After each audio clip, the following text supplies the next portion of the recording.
The Great Hall of the Galactic Council was the largest room ever built by any species in known space. Its ceiling rose so high that clouds sometimes formed near the top. Thousands of seats curved around a central platform, each one holding a representative from a different world. Today, every seat was full. Ambassador of the Collective stood at the center platform. Her skin was pale blue and almost see-through. When her people felt strong emotions, colors would move under their skin like light through water. Right now, dark purple and black swirled across her body. These were the colors of fear and sadness. Her voice shook as she spoke into the translation device.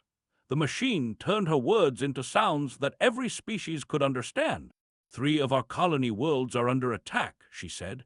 The Empire has surrounded them. Their ships block all escape. Their weapons fire on anyone who tries to leave. Our shields will not last. In 4 days, maybe 5, they will fall. And then, she could not finish the sentence. Everyone in the Great Hall knew what would happen. They did not take prisoners. They did not make deals. They conquered and they destroyed.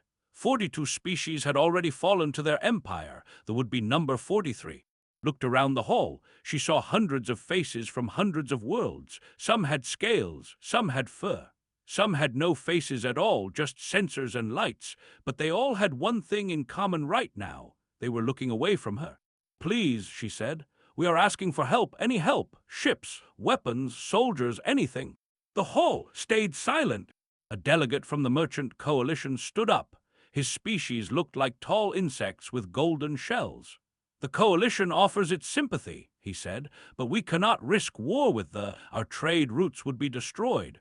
He sat down. A delegate from the Scientific Assembly rose next.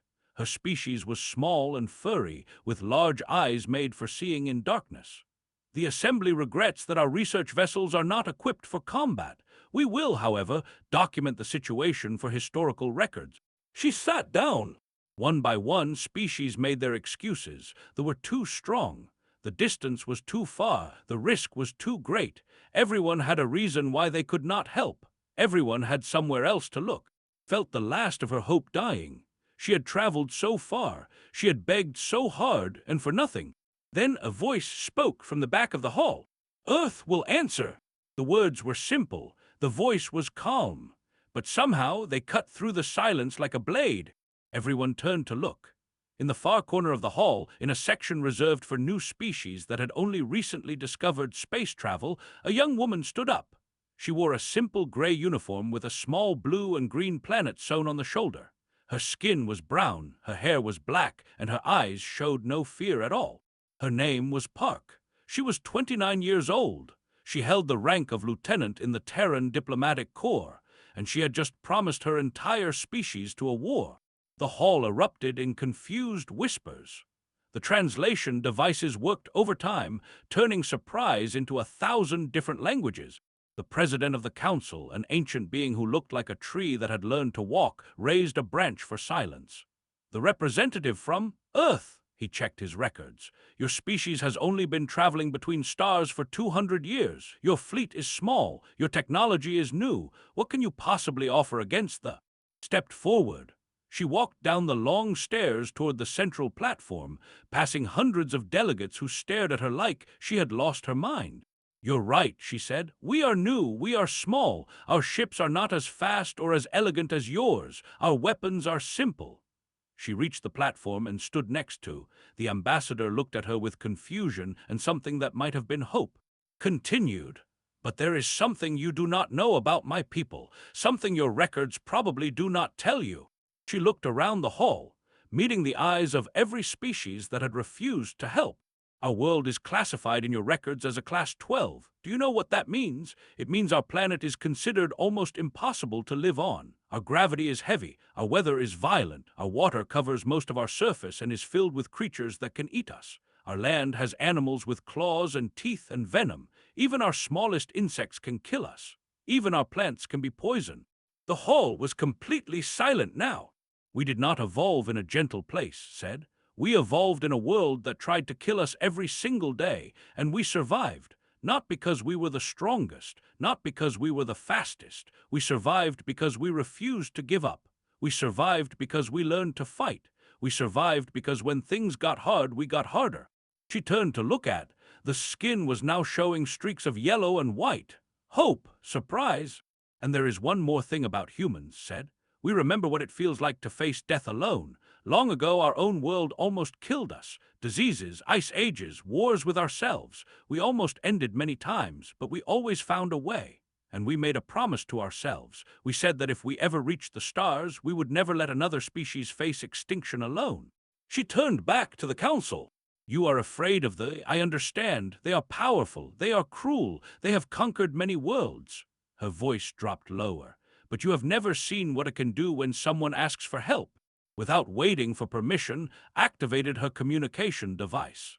She spoke in her own language, words that the translation system turned into every tongue in the hall. This is Lieutenant Park, Terran Diplomatic Corps, calling Luna Station Command, Priority Alpha. The collective is under attack by the Empire. They have requested aid. I am formally recommending full military response. Please advise. For a long moment, there was only silence. Then her device crackled to life. Lieutenant Park, this is Admiral. Message received. Tell the Council that Earth remembers its promise. We're coming. Smiled. It was not a gentle smile.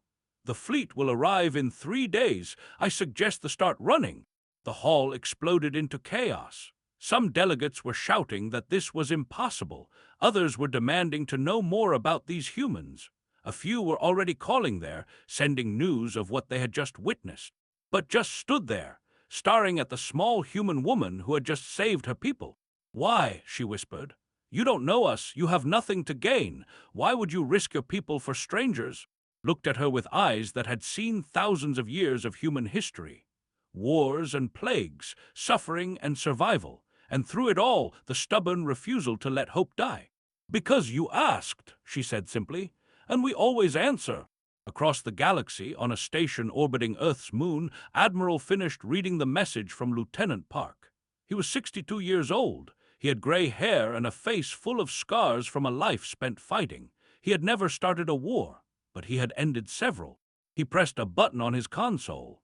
His voice echoed through every human ship, every station, every outpost across 3 star systems. All vessels, this is Fleet Admiral, full mobilization order. All crews to stations, all weapons to ready. We have friends in trouble and we are going to help them. He paused for a moment, looking out his window at the stars. It's time to show the galaxy what can do. The meeting point was a small moon in empty space, far from any planet or star. They had chosen it because it was safe, because no one ever came here, because it was the perfect place to hide while waiting for death. But now it was becoming something else.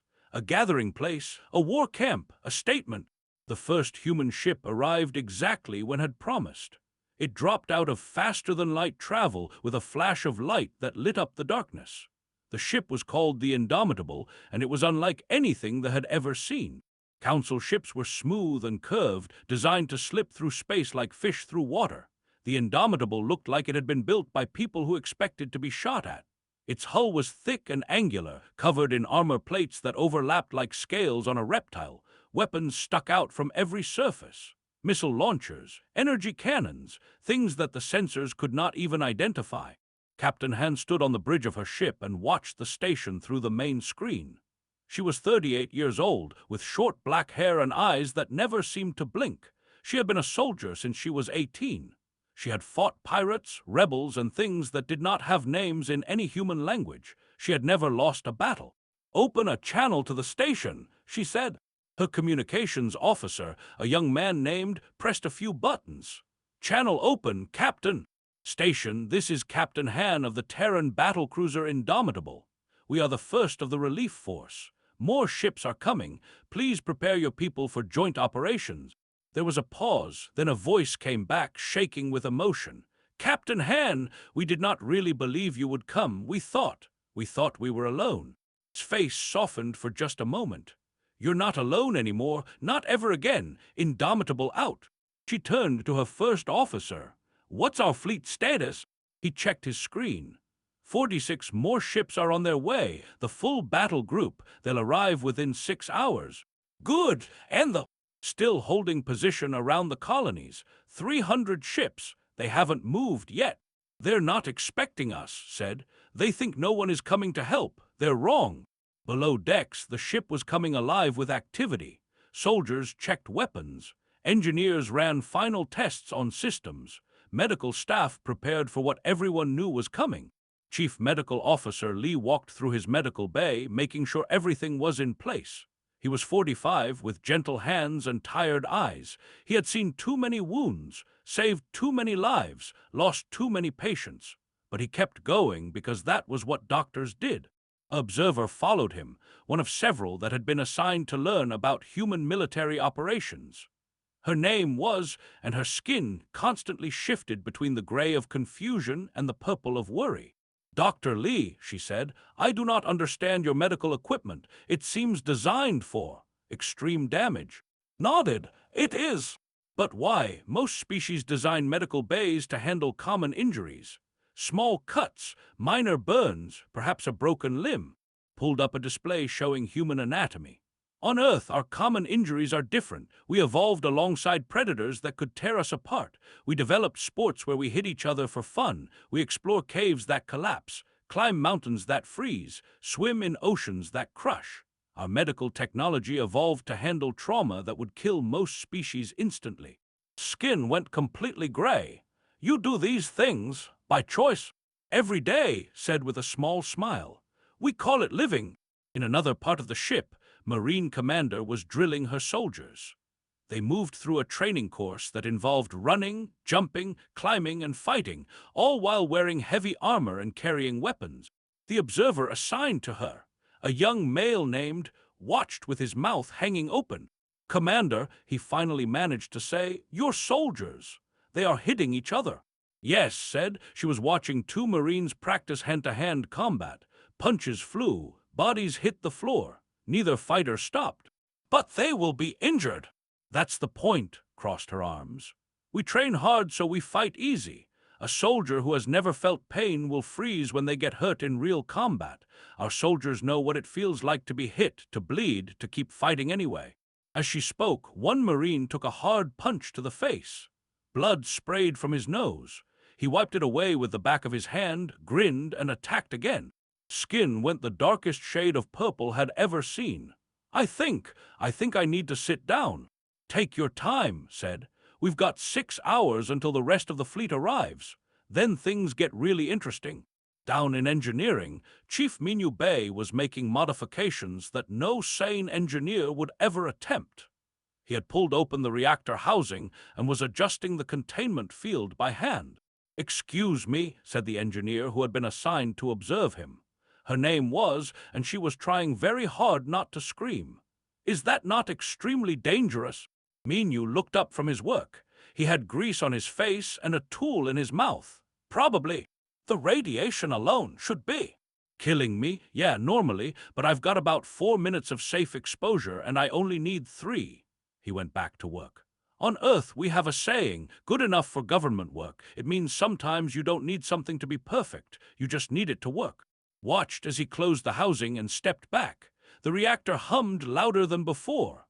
Warning lights flickered, then turned green. "What did you do?" she asked. "Increased our power output by 20%. The reactor is now running at 115% of its rated maximum." That is insane. The safety limits exist for a reason." Minyu wiped his hands on a rag and smiled. "The safety limits were written for normal operations. This isn't normal. This is war. And in war, humans do things that other species think are impossible." Over the next 6 hours, more ships arrived. Cruisers, destroyers, carriers loaded with smaller fighters, support ships carrying supplies and extra troops. Each one was angular and armored, built by people who expected the worst and prepared for it. They watched in amazement. They had thought humans were a small, young species with little military power. They had been very wrong. Admiral arrived on his flagship, the Hammer of Earth. It was the largest human warship ever built, a mountain of metal and firepower that made the station look like a toy. He called a meeting of all ship captains, linking them through a secure communication channel. Their faces appeared on screens around his command room, young faces, old faces, faces with scars and faces still smooth, all of them ready. "You all know why we're here," said. His voice was calm and strong. "They asked for help. The rest of the galaxy said no, we said yes. Some of you might wonder if this is our fight. Let me make something clear. From this moment, it is our fight, because if we let them take these worlds without resistance, they will come for more, and someday they will come for us. We stop them here. We stop them now." Captain spoke up. "Admiral, what's our plan of attack?" "Simple," said. "We hit them hard, hit them fast, and don't stop until they're running. They have never faced in combat. They don't know what we can do. They don't know that our bodies can survive damage that would kill them. They don't know that we've been fighting wars for our entire history. They think they're predators. They're about to find out their prey." A young captain raised her hand. Her name was, and she commanded a fast attack ship. "Sir, they outnumber us 6-1. Smiled. It was not a nice smile. "Then it's almost a fair fight." The channel filled with laughter. Dark, confident laughter. The laughter of people who knew exactly how dangerous they were. All ships said, "Prepare for jump. We move in 1 hour, and remember why we're here." Somewhere out there, millions are looking at the sky, wondering if anyone is coming to save them. We are the answer. We are the fleet, and we do not leave friends behind. He closed the channel and stood at his window, looking out at the gathered fleet. 47 ships against 300. Any other species would call it suicide. But humans had a different word for it. They called it a challenge. Overlord of the Empire sat in his command throne and watched his fleet circle the colony worlds. 300 warships. Enough firepower to burn a planet to ash. Enough soldiers to crush any resistance. He was bored. They were a warrior species. Tall, muscular, covered in thick gray skin that could stop a blade. They had been fighting and conquering for 10,000 years. They had destroyed 42 civilizations. They had never lost a war. But lately, the wars had become too easy. Species would see the fleet coming and simply surrender. Where was the honor in that? Where was the glory? They at least had tried to resist. Their little ships had fought bravely before being destroyed. Their ground forces had held positions for hours before being overrun. It was almost admirable. Almost. "Status report," demanded. His tactical officer checked the screens. "The colony shields are weakening. They will fail in approximately 2 days. No response from the Galactic Council. No rescue fleet detected." Laughed. It was a deep, rumbling sound. "Of course not. The Council is full of cowards. They will make speeches about peace while we take what we want, as it should be." Then the alarms started screaming. "Overlord," the tactical officer's voice jumped higher. "Multiple contacts dropping out of faster-than-light travel. 47 vessels. Unknown configuration." Leaned forward. "Unknown. Show me." The main screen flickered and displayed the incoming ships. They were angular and aggressive-looking, covered in weapons and armor. They did not look like council vessels. They did not look like anything in the database. "Identify them," ordered. "Running analysis now." The tactical officer paused. His face went pale. "Overlord, they're from Earth. They're humans." Humans had heard of them. A young species from a harsh world. Too small to matter. Too new to be a threat. What are they doing here? They're transmitting, Overlord." "Let me hear it." The speakers crackled. A calm female voice filled the room. "Fleet, this is Captain Han of the Terran battlecruiser Indomitable. You are attacking friends of the human race. You have one chance to withdraw. If you refuse, we will destroy you. This is not a request. This is not a negotiation. This is your only warning." Silence filled the command room. Then started laughing again, louder than before. 47 ships against 300. "These humans are insane." He waved his hand. "Destroy them. Make it quick." The fleet turned toward the incoming humans. 300 ships formed into attack formations. Weapons powered up. Targeting systems locked on. The battle began. And it went wrong immediately. The human ships did not behave like normal vessels. They did not stay at long range where shields were strongest. They did not follow predictable attack patterns. Instead, they dove straight into the formation, so close that ships almost touched. Captain stood on her bridge, watching the chaos unfold. "Helm, take us between those 2 battleships. Weapons fire at will." Her pilot grinned and pushed the controls forward. The Indomitable shot between 2 ships so close that their hulls scraped together. Both enemy ships fired, but at this range, their weapons hit each other as often as they hit the humans. Direct hit on their port battleship, the weapons officer shouted. Their starboard ship is venting atmosphere. Keep moving, ordered. Don't let them get a clear shot. Across the battlefield, human ships were doing the same thing. They wove through the formation like wolves through a herd of sheep, always moving, always firing, never staying still long enough to be targeted. They had never seen anything like it. Their doctrine was based on organized battle lines. Ships were supposed to maintain formation. They were supposed to follow patterns. These humans fought like wild animals. Overlord watched in growing anger as his organized fleet descended into chaos. What are they doing? This is not how war is fought. Overlord, they're targeting our engines. They're trying to disable our ships rather than destroy them. Then they are fools. Disabled ships can still fire. But as he watched, he began to understand. The humans were not trying to win through firepower. They were trying to create confusion, and it was working. On the human fighter carrier Tempest, Pilot launched her small attack craft and dove toward a cruiser. Her ship was fast and nimble, designed for exactly this kind of close-range combat. A fighter moved to intercept her, grinned and pulled into a tight spiral that pressed her body against her seat with crushing force. The gravity would have knocked out any other species instantly, for it just made her focus harder. The pilot tried to follow. His ship matched her turn for half a second before he blacked out from the pressure. His fighter drifted out of control and crashed into an asteroid. "One down," said, already turning toward her next target. "Who's next?" On a troop carrier, boarding alarms sounded.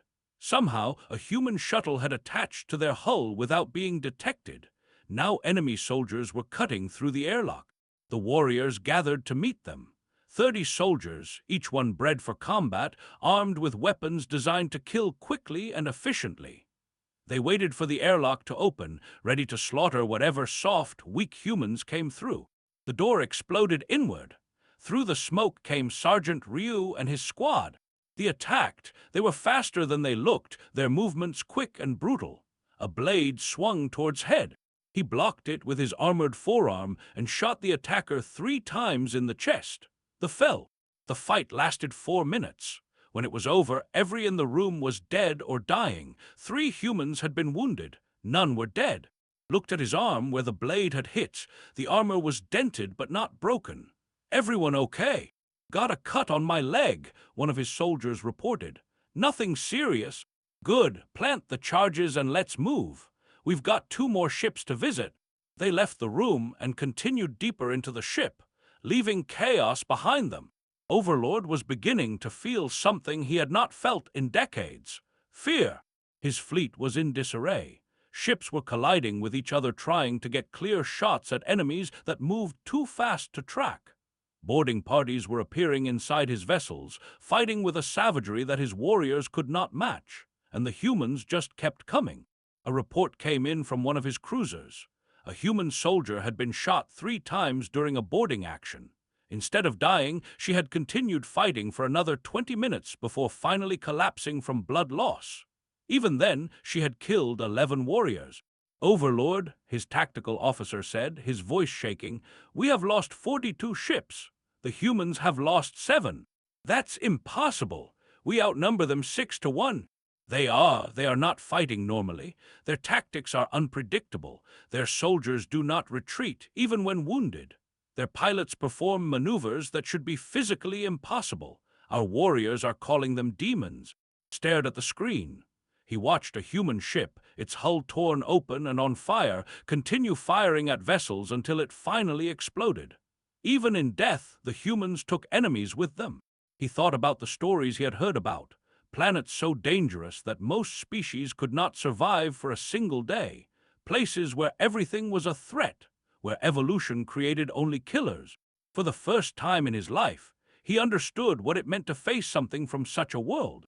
On the Indomitable, Captain received a damage report. Her ship had been hit dozens of times. 3 decks were open to space. Engines were operating at 60%. Weapons were running low on ammunition. "Status of the fleet?" she asked. 12 ships destroyed, reported. 23 damaged, but Admiral, we've taken out over 100 of theirs. Not enough. They still have numbers on their side. The Admiral is moving the Hammer of Earth into position. He's going to split their formation. Watch the tactical display. The flagship was enormous, absorbing fire that would have destroyed smaller vessels. It pushed through the line like a whale through a school of fish, breaking their formation in two. All ships, Admiral's voice came over the fleet channel. This is our moment. Press the attack. Don't give them time to regroup. The human fleet surged forward, battered and bleeding, but unbroken. They were not here to survive. They were here to win. And somewhere in the chaos, Overlord made a decision that would change the galaxy forever. He ordered his fleet to retreat. The who had never lost a war ran from the... As his ship turned away from the battle, heard a final transmission from the human fleet. It was Captain's voice, calm and cold. Tell your empire what happened here. Tell them that humanity has drawn a line. Cross it again and we will find you. We will break you, and we will never ever stop. They fled into the darkness between stars. The humans had won. The sky above the colony world of Prime had been dark for weeks. Ships had blocked out the stars, a constant reminder that death waited above. The colonists had huddled in shelters, listening to the distant sounds of bombardment, waiting for the end. Then the sounds changed. The booming of weapons became more rapid, more chaotic. Explosions lit up the darkness in new patterns, and finally, something impossible happened. The ships began to fall. Young children pressed against windows, watching burning debris streak across the sky like falling stars. Adults wept openly, not understanding what was happening but hopping anyway. Then new ships appeared through the clouds, angular, aggressive, completely unfamiliar. The humans had arrived. Ground Commander Shin stood at the open door of her as it descended toward the colony's largest city. Wind whipped at her short hair. Smoke filled her lungs. Below her, she could see fires burning everywhere. Buildings had been reduced to rubble. Streets were filled with debris. But she could also see movement. People were still alive down there, people who needed help. All teams, she spoke into her radio, this is Commander Shin. Primary objective is to secure the colony perimeter. Secondary objective is search and rescue. We have approximately 3 hours before ground forces regroup. Let's make them count. They landed in the central square. Human soldiers poured out, spreading through the streets with practiced efficiency. They wore heavy armor and carried weapons that seemed too large for their bodies. To the watching from hiding places, they looked like warriors from legend. A group of colonists emerged from a damaged building. Their leader, an elder named, approached the humans with shaking legs. His skin was gray with exhaustion and fear. "You came," he said, his voice breaking. "We sent the message, but we never thought, we never believed." Removed her helmet so he could see her face. Her eyes were kind despite the hardness of her expression. "We got your message. We came as fast as we could. How many survivors are in the city?" "Thousands, maybe tens of thousands. We've been hiding in basements and tunnels. They bombed anything that moved. Show us where. We'll get them out." For the next 3 hours, human soldiers worked without rest. They pulled survivors from collapsed buildings. They carried the wounded to medical stations. They shared their own food and water with people they had never met. Doctor, who had volunteered to join the relief force, treated injuries alongside the military medics. He was fascinated by the differences between human and biology, even in these terrible circumstances. An elderly woman watched him work with amazement. "You breathe our air," she said. "The reports said it was toxic to most species." Looked up from bandaging a wound. "It's not great, a bit too much sulfur, not enough oxygen, but we can handle it." "For how long?" "A few hours without masks. After that, we'll start getting headaches and our lungs will hurt, but we won't die." The woman's skin shifted to the color of disbelief. A species from the Merchant Coalition visited once. They wore full environmental suits because our atmosphere was too harsh for them, and they consider themselves a resilient species. Smiled. "Earth taught us to be adaptable. Our planet has deserts where nothing should survive and people live there. Mountains so high that air barely exists and people climb them for fun.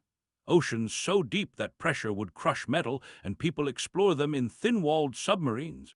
Why? Why would your species seek out such dangers? Thought about it for a moment.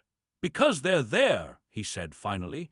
Because we wanted to see if we could. Because giving up was never really an option for us. Across the city, Sergeant Ryu led his squad through the ruins of a residential area. They were searching for survivors in buildings that rescue teams had declared too dangerous to enter.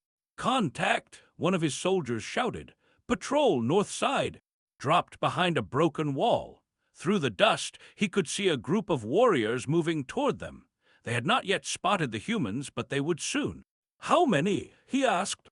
"Looks like 20, maybe 25. Considered his options. He had 8 soldiers. The smart thing would be to call for backup and wait. But there were survivors in the building behind them. He could hear them crying through the broken walls, children's voices.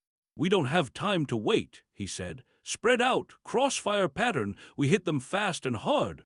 His squad moved into position without question. They trusted their commander. He had led them through worse situations before. The ambush was over in 90 seconds. They never knew what hit them. One moment they were patrolling, confident in their superiority. The next moment, weapons fire came from 3 directions at once, and their warriors were falling. When the shooting stopped, all 23 were down. Had taken a hit to his left arm. The armor had stopped most of it, but blood was seeping through a crack in the plating. "Sergeant, you're wounded," his medic said. "I've had worse." Wrapped a quick bandage around the arm with his teeth and one hand. "Let's get those civilians out before more patrols show up." They found 47 hiding in the basement of the building, mostly children and elderly. The adults had formed a protective circle around the young ones, ready to fight with their bare hands if necessary. When they saw the human soldiers, several of them collapsed with relief. Others simply stared, unable to process what they were seeing. A small child, no older than 5 by human standards, approached. Her skin was pale with fear, but her eyes were curious.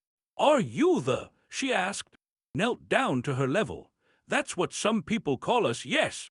My mother said would come to save us. She said they were scary but brave."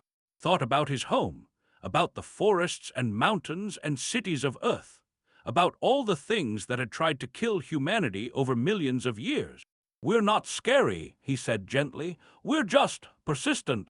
The child didn't understand the word, but she understood his tone. She reached out and took his hand, the one that wasn't bleeding. "Thank you for coming," she said.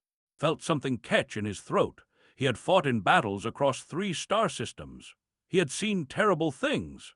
But this small alien child, trusting him completely, made him feel something he hadn't expected. "Purpose? You're welcome," he said. "Now let's get you somewhere safe." In orbit above the planet, Admiral surveyed the aftermath of the space battle. The fleet had fled, leaving behind debris fields that would take months to clear. Human ships were spread across the system, hunting down stragglers and securing key positions. Captain reported in from the Indomitable. "Admiral, ground forces have secured all 3 colony worlds. Resistance is crumbling. They're not used to fighting enemies who don't give up." "Casualties?" There was a pause. 14 dead, 38 wounded, but all expected to recover. Closed his eyes for a moment. 14 names he would have to learn. 14 families he would have to notify. 14 human beings who would never go home. And the thousands saved. The colonies will survive. It was worth it, he told himself. It had to be worth it. "Good work, Captain. Maintain defensive positions. They might try to counterattack." "Understood. And Admiral, they are requesting permission to come aboard our ships. They want to thank us personally."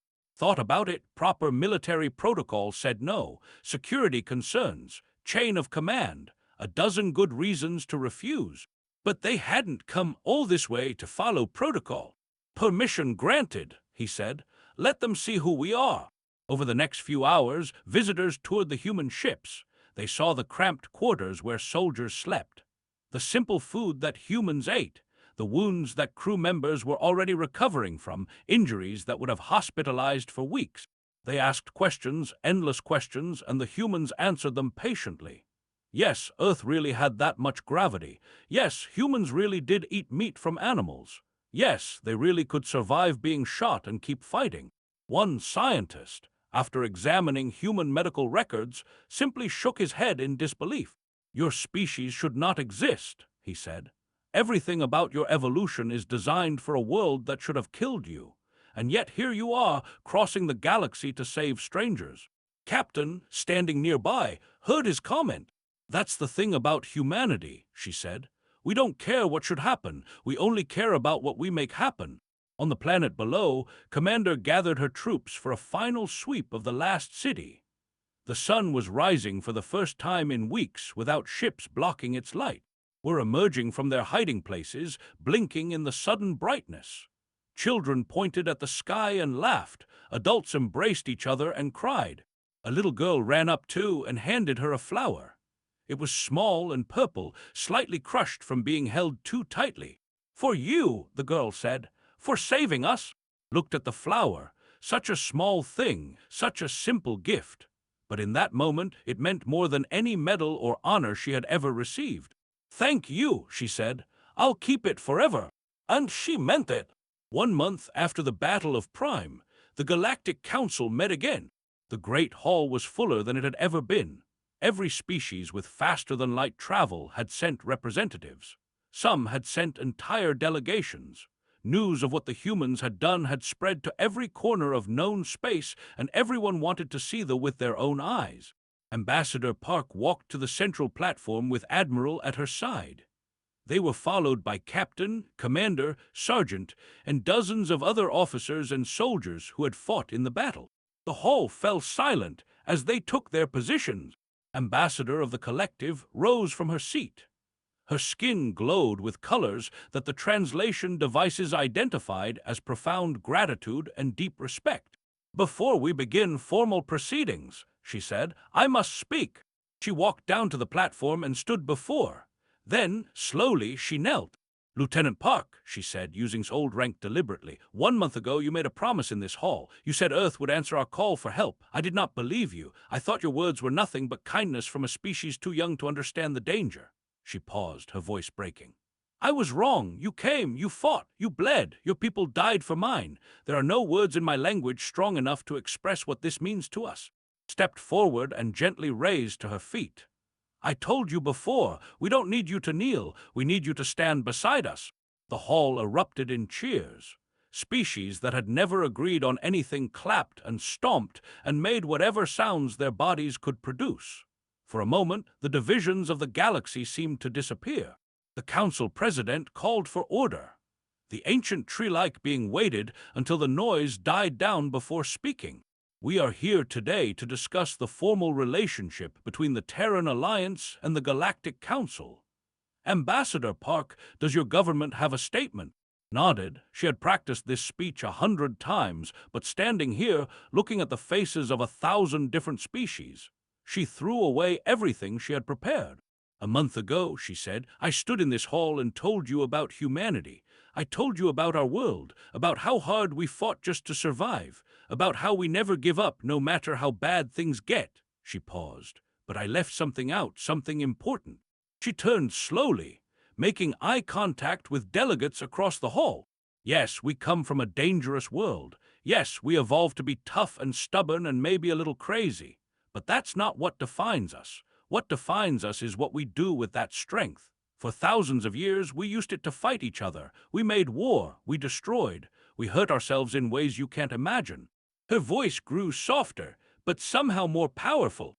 "And then we looked up at the stars. We saw the universe waiting for us, and we decided to be better, not perfect. We're not perfect. We still make mistakes. We still argue. We still have problems we haven't solved. But we decided that our strength should be used to protect, not to destroy.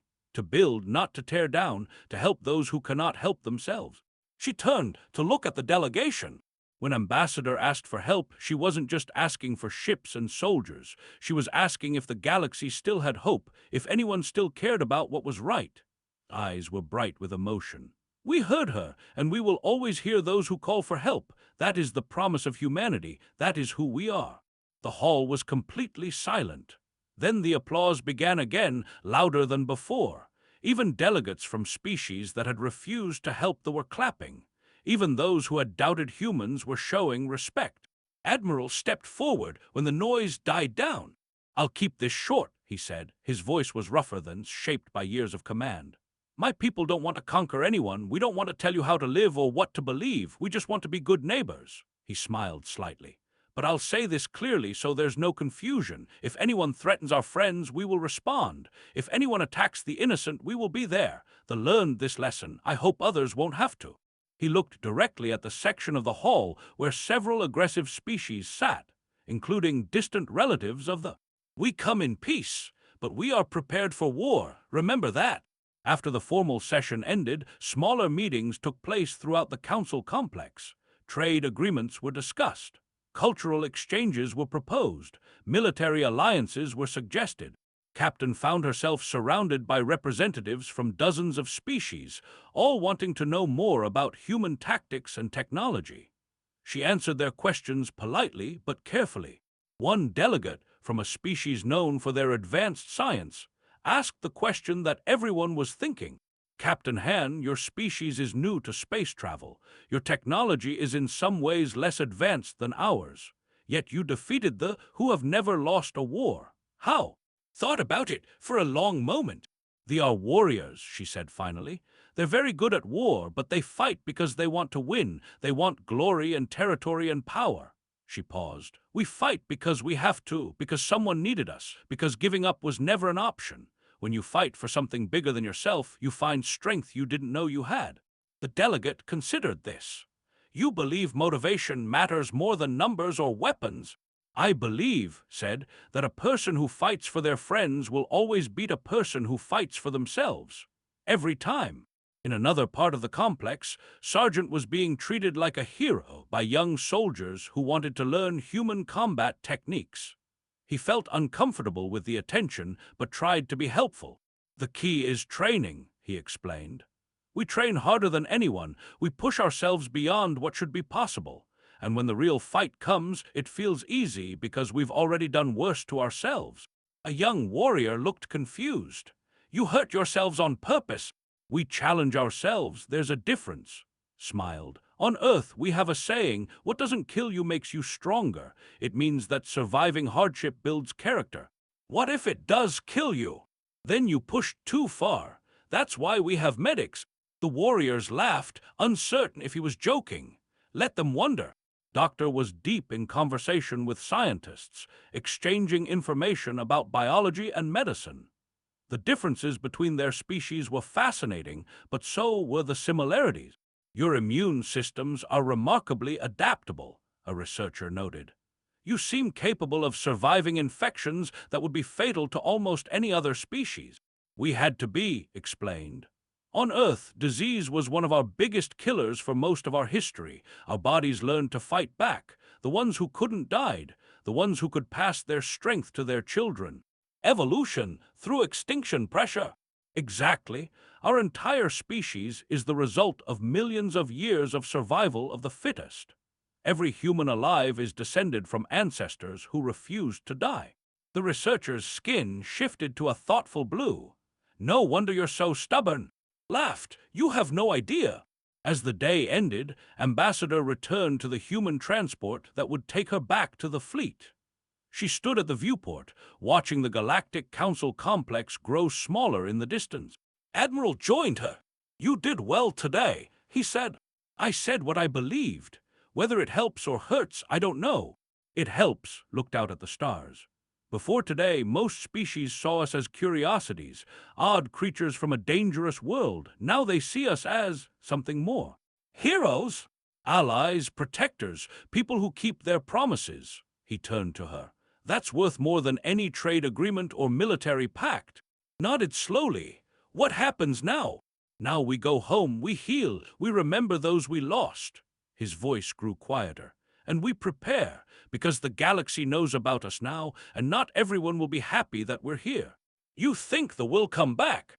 "Maybe, or maybe someone else. There's always someone who wants what others have, someone who thinks strength gives them the right to take."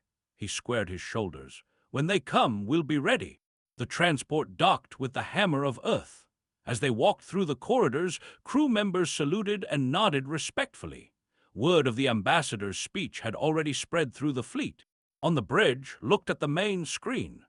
Stars filled the view, millions of them, each one potentially home to a species that might someday need help. "It's a big galaxy," she said softly. "It is," agreed. "But humanity has never been scared of big. We've climbed the highest mountains, crossed the deepest oceans, walked on our own moon, and then went further. The galaxy is just the next frontier." He gave orders to the helm, and the fleet began moving, heading home to Earth. Behind them, on a dozen worlds, children were learning a new phrase in their schools.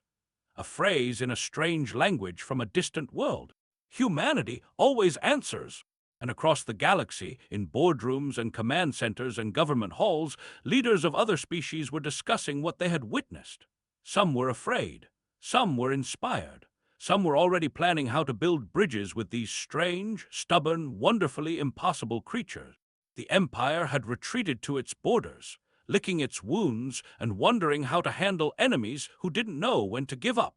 And on a small transport ship heading home, Sergeant reached into his pocket and pulled out a small purple flower, now pressed flat and preserved between two sheets of clear material.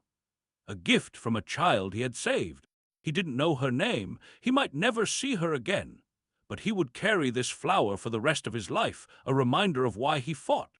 Not for glory, not for conquest, not for power, for the children, for the innocent, for everyone who looked at the sky and wondered if anyone was coming to help.